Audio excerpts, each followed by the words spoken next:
प्रिय भक्तजनों, हरे कृष्णा। आज हम बताएंगे, आपको सुनाएंगे श्रीमद् भगवद गीता का महात्म्य।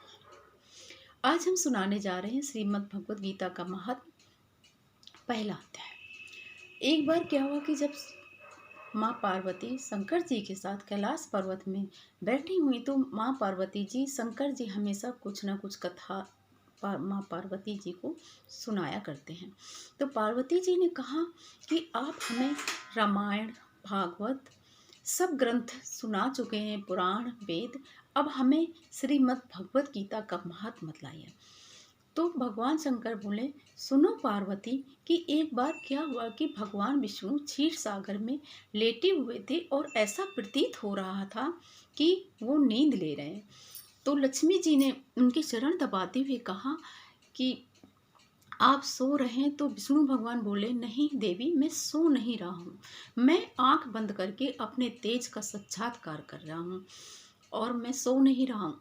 तो लक्ष्मी जी ने कहा कि आप कैसे तेज का साक्षात्कार करते हैं? तो उन्होंने कहा कि तेज का साक्षात्कार यानी कि मैं अपने, जैसे कि विष्णु भगवान शंकर जी का ध्यान करते हैं, शंकर जी विष्णु भगवान का ध्यान करते हैं, साक्षात्कार कर रहा हूँ और अपने भक्तजनों के रक्षार्थ मैं उनका भी ध्यान करता हूँ। जो मेरा जैसा ध्यान करते हैं मैं उनका भी वैसे ही ध्यान करता हूँ।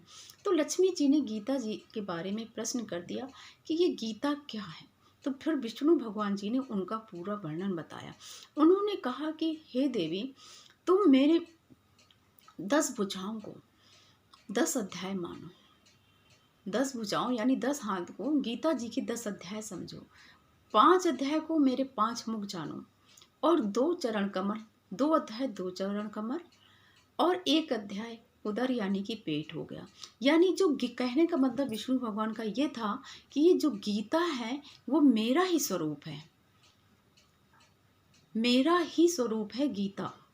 यानी कि जब हम लोग गीता का पाठ करते हैं तो साक्षात भगवान विष्णु का साक्षात्कार करते हैं। तो लक्ष्मी जी ने कहा कि फिर तो आप इसका हमें इसके बारे में बतलाइए, ऐसा कैसा है कि मतलब कि जो भक्तजन सुने इससे क्या फल होता है, गीता के पढ़ने से क्या लाभ होते हैं। तब अब विष्णु भगवान जी ने उनको एक कथा बताई। बोले, देवी, प्राचीन समय की बात है कि एक सुशर्मा नाम के ब्राह्मण हुए। वो ब्राह्मण जाति के तो ब्राह्मण थे, लेकिन वो कर्म उनके बहुत ही खराब थे और वो जुआ, चोरी, जितना भी ज़्यादा मतलब दुर्व्यसन उनके अंदर हो सकते थे, जो कि ब्राह्मणों में ये सब नहीं होना चाहिए, तो वो उनके अंदर थे। तो जब वो मृत्यु को प्राप्त हुए, जब जैसा कि उनका अंत समय आया, तो वो मर करके एक बैल की योनि मिली। जैसा कि हम सभी लोग जानते हैं कि जैसा हम कर्म करते हैं वैसा हमें अगला जन्म में उसका फल मिलता है और वैसी हमको योनि मिलती है। यानी अच्छे कर्म किए तो मनुष्य योनि मिलेगी और खराब कर्म किए तो पशुओं की योनि मिलती है, पशु, पक्षी, कीट, पतंगे। तो वो बैल की योनि को प्राप्त हुए।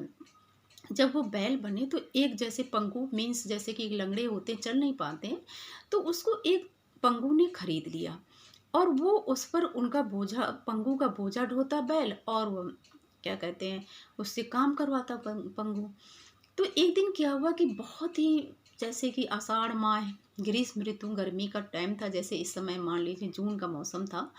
तो वो उसने क्या किया, पंगु ने बैल को दोपहर में एक जगह उसको जोर से घुमाया। अब बैल तो भूखा प्यासा था, वो चक्कर खा के गिर पड़ा और उसके प्राण निकल गए। जैसे प्राण निकले तो पंगु भी जमीन में गिर गया। तो चारों तरफ से जैसे भीड़ लग गई, क्या हुआ। वहां पर सब लोग खड़े हुए थे, सबने अपने अपने दान पुण्य याद करके सबने देखा, अरे ये बैल तो मर गया। जिसको जो याद आया, बहुत सारे लोग खड़े थे भीड़ में, अपना पुण्य बैल को देते गए। उसी भीड़ में एक वैश्या भी खड़ी थी। उस वैश्या को तो अपने पुण्य कर्म का ऐसा कुछ याद नहीं था, लेकिन फिर भी उसने मन में संकल्प किया कि मेरा जो कुछ भी पुण्य कर्म है इस बैल को समर्पित है। ऐसा उस वैश्या ने संकल्प ले लिया। अब जब ये बैल मर करके, जैसे कि उसके कर्म थे, नरकों में ले जाया गया, तो नरक में जब उसके कर्मों पे सब दृष्टिपात हुआ, पिछले जन्मों का भी, तो यमराज ने देखा कि उनके कि जितने लोग भी थे सबने अपने पुण्य दिए, लेकिन ये वैश्या ने ऐसा पुण्य दिया है कि वो उससे पाप मुक्त हो गया।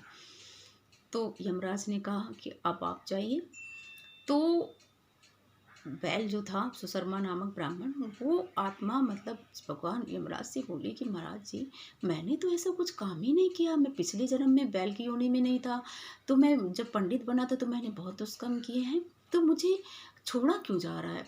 तो यमराज ने बताया कि तुम वैश्या के दिए हुए पुण्य से मुक्त हो गए हो, तुम्हारे सारे पाप से तुम्हें मुक्ति मिल गई है। अब तुम में मनुष्य योनि मिलेगी, वो भी बहुत ही अच्छे ब्राह्मण कुल में मनुष्य योनि मिलेगी। मतलब जैसे ब्राह्मण भी होते हैं तो कई लोग इस तरह के होते हैं, अच्छे कर्म नहीं होते हैं, मतलब ऐसे सदाचारी ब्राह्मण के घर में जन्म हुआ होगा तुम्हारा, जहाँ पे पूजा पाठ धार्मिक कार्यक्रम होते रहते हैं। तो इस तरह से उनको अगले जन्म में ब्राह्मण की योनि मिली। अब जैसा कि ब्राह्मण बने, थोड़ा बड़े हुए, तो उन्हें तो गीता जी की कृपा से या वैश्य के पुण्य के दिए हुए प्रभाव से उन्हें अपने तीनों जन्म की योनियाँ याद थीं कि मैंने क्या कर्म किए थे। पहले मैं ब्राह्मण बना, फिर बैल बना। जब वो बड़ी हुई तो उनका मन नहीं माना, वो उसी जगह पे आए जहाँ पर पे उनकी बैल के रूप में मृत्यु हुई थी, और उन्होंने पता लगाना शुरू किया कि यहाँ कोई वैश्या रहती है।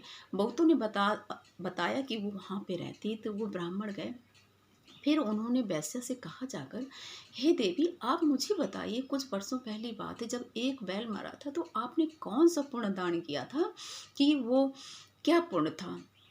तो वैसे वाली, मैंने तो ऐसा कुछ कर्म किया ही नहीं कि मैं पुण्य क्या दान करूं, लेकिन हाँ, ये पिंजरे में एक तोता बैठा है, वो कुछ बोलता रहता है, पता नहीं क्यों जी, इसको मैं रोज सुनती हूँ तो मेरा मन यानी कि अंतःकरण बिल्कुल शांत हो गया, मेरे मन की उथल पुथल बंद हो गई है और मुझे बड़ी शांति मिलती है। तो मैंने सोचा बहुत ही अच्छी चीज़ है, मैंने उसी को सोच समझ के अपना दान कर दिया। तो अब तोता और वैश्या, वो ब्राह्मण और वैश्या दोनों लोग गए तोते के पास, जो कि पिंजरे में बंद था।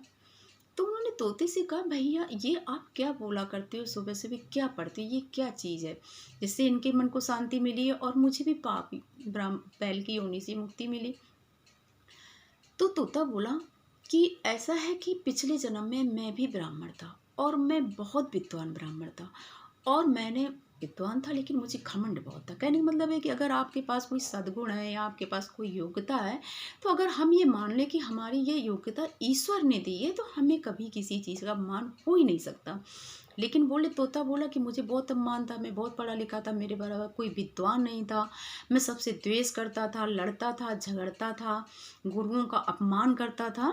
लेकिन ऐसे ही करते करते एक दिन मेरा आखिरी टाइम आ गया और मुझे वो ब्राह्मण का शरीर छोड़ना पड़ा। अब जब मैंने ब्राह्मण का शरीर छोड़ा, मृत्यु को प्राप्त हुआ, तो गुरुओं का मैंने बहुत अपमान किया था, अपने वृद्धजनों का, बड़ों का। उस पाप के फलस्वरूप मुझे तोते की योनि मिली। अब हमें दूसरी शिक्षा यहाँ ये भी मिलती कि कभी भी गर्व में आकर के अपने वृद्धजनों का कभी अपमान नहीं करना चाहिए। आप चाहे जितने पढ़े लिखे हो, लेकिन बड़ों के सामने अपना घमंड नहीं दिखाना चाहिए। तो बोले कि मुझे तोते का रूप में जन्म मिला। मैंने ऋषियों के आश्रम में मैं पला बड़ा। वहाँ ऋषियों के बच्चे थे। ऋषि लोग सुबह उठ करके गीता के पहले अध्याय को रोज पढ़ा करते थे, और जैसा कि तोता तो आप सब लोग जानते हैं कि जो तोता रोज सुनता है यानी सुख, उसको भी आवृत्ति करता है, बार बार दोहराता है। तो मुझे पहले अध्याय पूरा याद हो गया। उसके फलस्वरूप मुझे अपने पिछले जन्म का सब कुछ याद आ गया, और उसी के प्रभाव से, उसी फल के स्वरूप से आपकी भी मुक्ति हो गई है, और इनका भी अंतःकरण शुद्ध हो गया है, और मुझे भी अपने पिछले का जन्म का सब कुछ याद आ गया। इस तरह से गीता के अध्याय को विष्णु भगवान जी लक्ष्मी जी से कहते हैं, ये गीता का महत्व है कि अगर गीता का किसी भी अध्याय को आप आधा, एक कहना चाहिए, एक ही श्लोक तो प्रतिदिन जप करना ही चाहिए, लेकिन आधा भी अगर श्लोक का कोई जप करता है, पाठ करता है, तो उस सुशर्मा ब्राह्मण के समान मुक्त हो जाता है। इस तरह से तोते ने, ब्राह्मण ने और उस वैश्या ने उस पहले अध्याय को पढ़ पढ़ के अपने जीवन की सारी जो दुर्वासनाएं थी, उनसे वो मुक्त हो गए, उनका मन शांत हो गया, और वो ईश्वर, जैसा कि स्वाभाविक ही सब कोई जानता है कि गीता के पाठ करने से, भगवान का आराधन करने से भगवान की प्राप्ति होती, और उन्होंने अपना पूरा मन भगवान के चरणों में लगा दिया, और वो तीनों भगवान के रूप को प्राप्त हो गए। यह लक्ष्मी जी को विष्णु भगवान जी ने गीता के पहले अध्याय का महात्म बताया। ये तो पूरे महात्म है, लेकिन पहले अध्याय का कथा यानी महात्म ये सुनाया।